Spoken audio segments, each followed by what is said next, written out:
Hello, Swift Creek Beavers. I'm so excited to be doing these videos for us. So we're gonna do videos. I'm gonna try to do them twice a week. Maybe more depending upon what we're learning. So I'm gonna have them up there Mondays and Wednesdays for us. And we're gonna do some examples of the problems that you're gonna be working and practicing in your book, okay? So we've got module 5. We're working still on fractions. We are still working on decomposing fractions, finding equivalent fractions. Right now we're working on lesson 24, and that's pages 165 and 166 in your book. So I have it where after you watch the lesson, if you'll work in your book for do part of it after you watch the lesson and then finish it up the next day. And then I'm going to post the answers to the problems and then just compare and see what you've got right, hopefully most of it, and if you have any wrong, and then see if you can figure out what your mistakes were. On Thursdays, we'll have our live chat. So if you're still confused, if you're not understanding why you got a certain problem wrong, or if you have questions about what I taught, then we'll do those posts on Thursdays and you can ask the questions, okay? So right now we are renaming each fraction as a mixed number by decomposing it. All right, we can rename the fractions because the fractions are equivalent. Remember, equivalent means they're the same. They have the same value, right? So we're decomposing them. Remember, decomposing, you're breaking it up, breaking it apart. And we're going to rename them, okay? So this fraction right here is a fraction that's greater than 1. It's greater than a whole because if we have 11/3, it's more than 1 whole, right? 3 and 2/3, that's a mixed number because we have a whole number, 3, and then we have our fraction, 2/3. So this is our mixed number, okay? So what we're going to do today is we're going to begin with fractions that are greater than 1. And then how in the world, Miss Bridget, we're going to get them to a mixed number? Again, like I usually teach us, there's multiple ways of doing this. In your book, it says use a number line, use a number bond. Those are things, like I've told us a million times, that will help you, but you don't have to draw out the number line. You don't have to use a number bond, okay? All right, so let's look. So if we're starting with 11/3, maybe I'll back up a little bit so I'm not in front of the thing. So if we're starting with 11/3, first thing you need to do, and some of you can just do it right in your head, you're saying to yourself, how many times does 3 go into 11? Okay? That's one way you can do it. Well, we know 3 goes into 11 3 times, right? Because 3 times 3 is 9. And then we would have 2 left over. And our denominator stays the same. So we'd have 2/3. Okay? 3 goes into 11 3 times, because 3 times 3 is 9, plus 2 is 11, so we would have our 11/3. Okay? That's one way. If your math brain works that way, you can do it like that. Another way we can do it is use our friend, the number bond. I love the number bond. So here's our number bond. We're starting with 11/3, right? Break it apart. Remember, you're breaking out, you're pulling out a whole, a whole, a whole. So if I have 11/3, I know 1 whole would be 3/3, right? We'd have another whole, which would be 3/3. 3 plus 3 is 6. We'd have another whole, which would be 3/3. 3, 6, 9/3 is what we have pulled out so far. So if we had 9/3 pulled out, we would have what left? 2/3. Right? So we have 1, 2, 3 wholes and 2/3.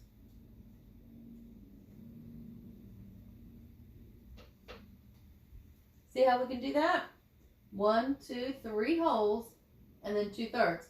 Because if we were to add our fractions, let me erase this to make my space. if we're adding up our fractions, because we want to make sure we have our 11/3, we would have 3/3 plus 3/3 plus 3/3 plus 2/3. Remember, your denominator, when you're adding fractions, your denominator stays the same, right? Your denominator is going to be 3 or thirds. 3 plus 3, 6 plus 3, 9 plus 2, 11 thirds. Okay? All right, let's look at another one.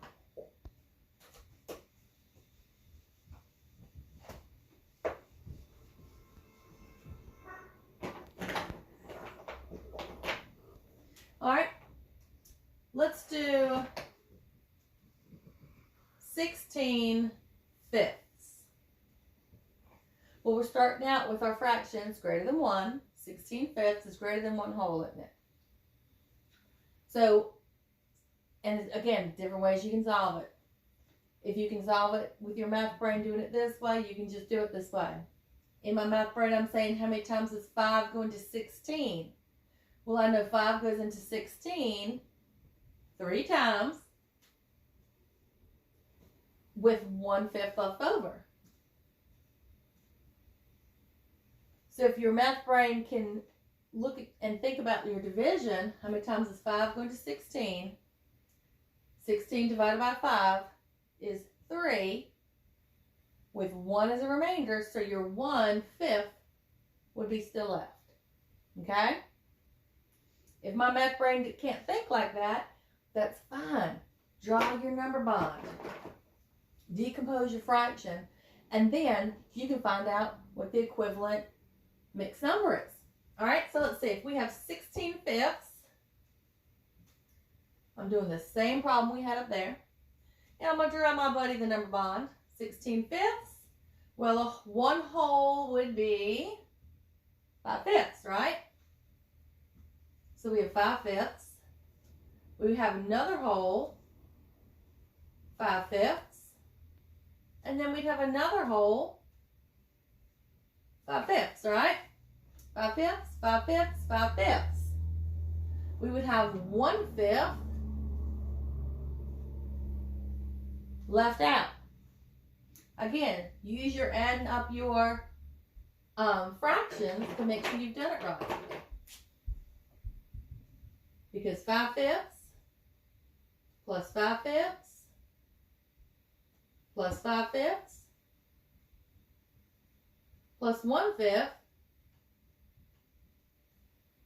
equals 16 fifths. So we have 1, 2, 3 wholes and 1/5. So we've made it into our mixed fraction. 16 fifths equals 3 and 1/5. Okay? All right, let's do another one.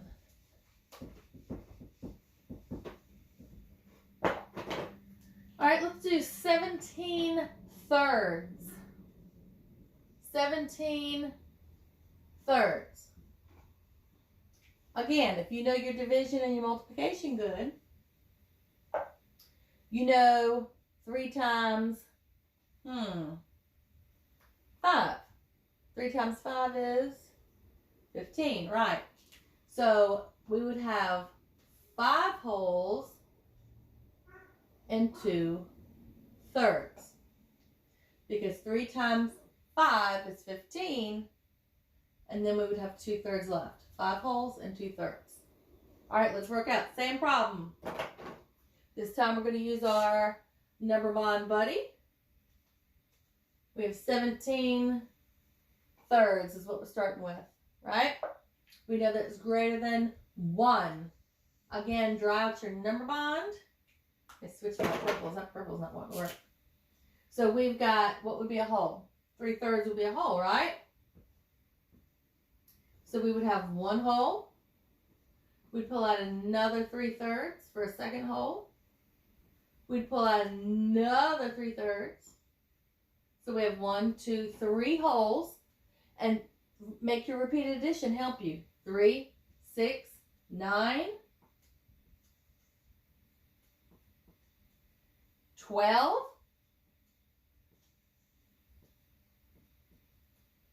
15. So right now we have 3, 6, 9, 12, 15 thirds. So if we have 15 thirds and I need 17 thirds, I still need another 2 thirds. I know I write big and I'm used to a big board. So we've got 1, 2, 3, 4, 5 wholes and 2 thirds. Okay? 17 thirds equals 5 and 2 thirds. And again, use your adding your fractions that you know to check and make sure that you have done it correctly. So we've got 3 thirds plus 3 thirds plus another 3 thirds plus another 3 thirds. I'm going to run out of space. Miss Bridget, why are you writing so big? Plus another 3 thirds. I do it all the time at school though, don't I? Run right out of space on my board. Let me erase that. Move that over. Let's see. Oh, there we go. Give yourself a little bit more space. Alright, so let's say we had 3 thirds plus 3 thirds plus 3 thirds plus 3 thirds plus another 3 thirds. I'm going to write it over here though. Come on, marker. And then we have to have our 2 thirds. So if we add them up, we know our denominator is going to stay the same, right? So we know our denominator is going to be thirds. 3 plus 3, 6 plus 3, 9 plus 3, 12 plus 3, 15 plus 2, 17 thirds. Which is exactly what we started with. Okay? Let's do another one.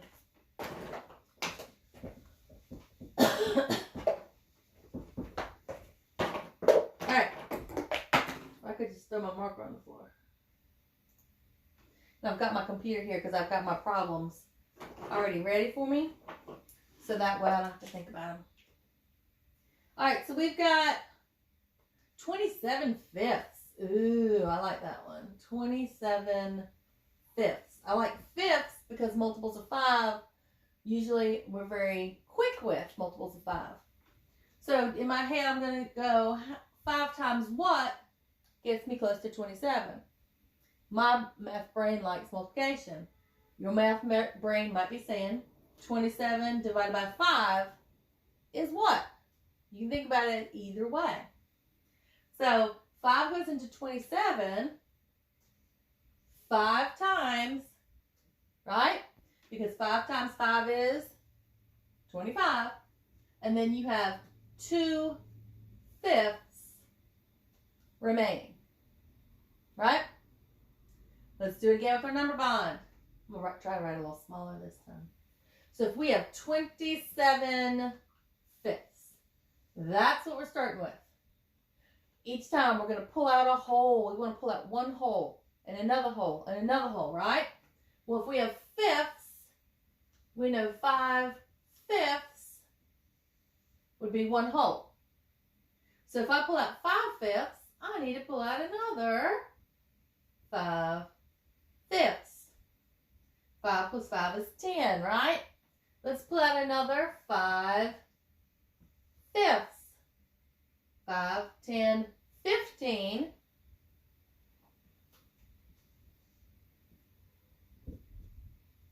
5, 10, 15, 20.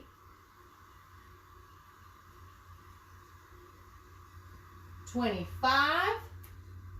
And if we're at 25 and I need to be at 27, what do I have left? 2 fifths. So we have 2 fifths left. Okay? So I've got 1, 2, 3, 4, 5 holes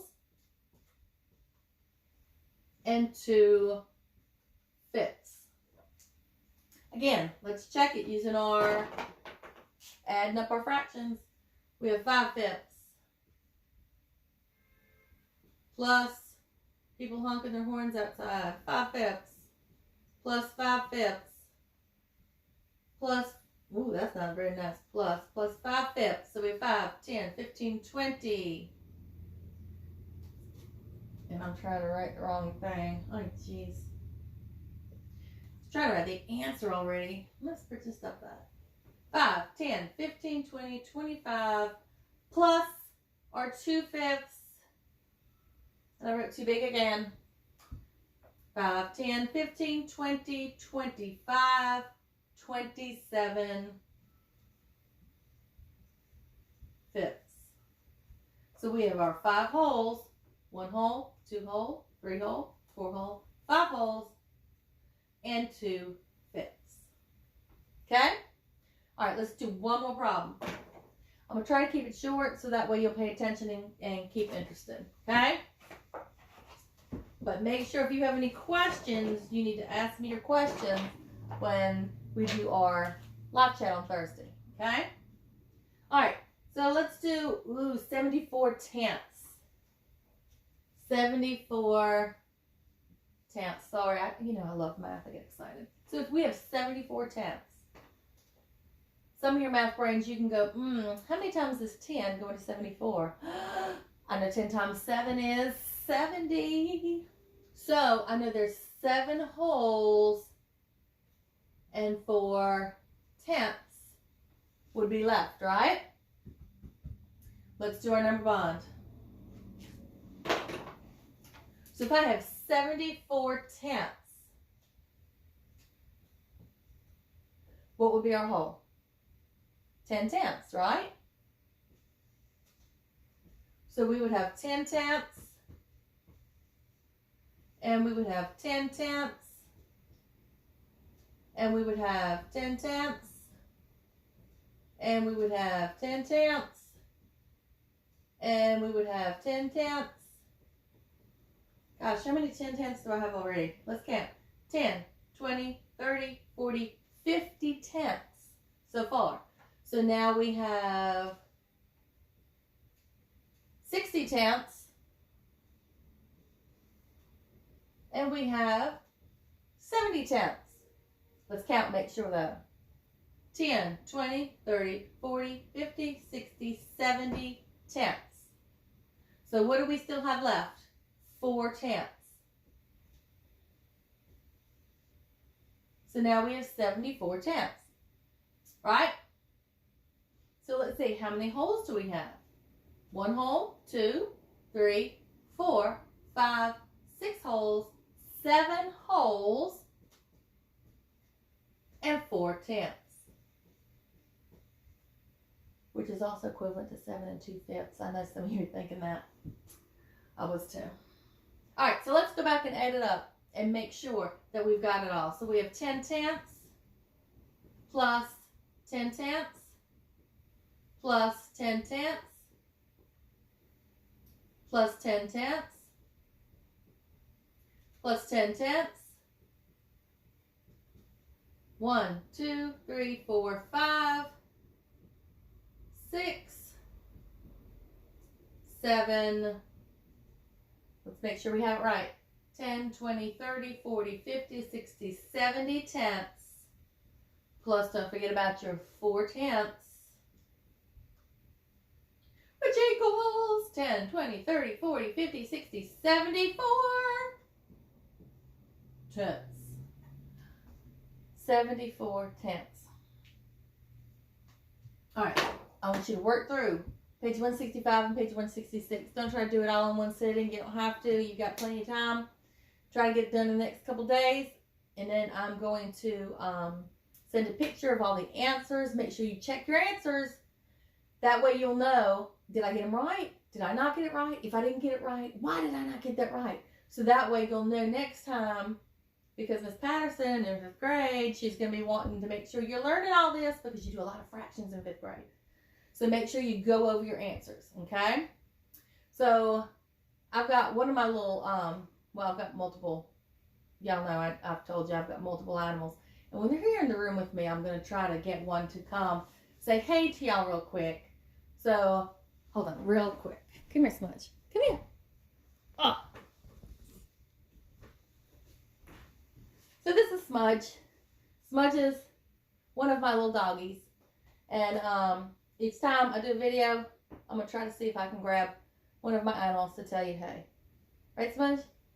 Right, Smudge? Hmm? So hopefully you've got your little animals to love. But I love y'all. And keep working and keep studying and keep making sure you're doing a Imagine Math pass at least one lesson per week. Okay? But I know you can do more, and I'm keeping track of it. I'm going to have prizes for those that do more. All right. See you next time.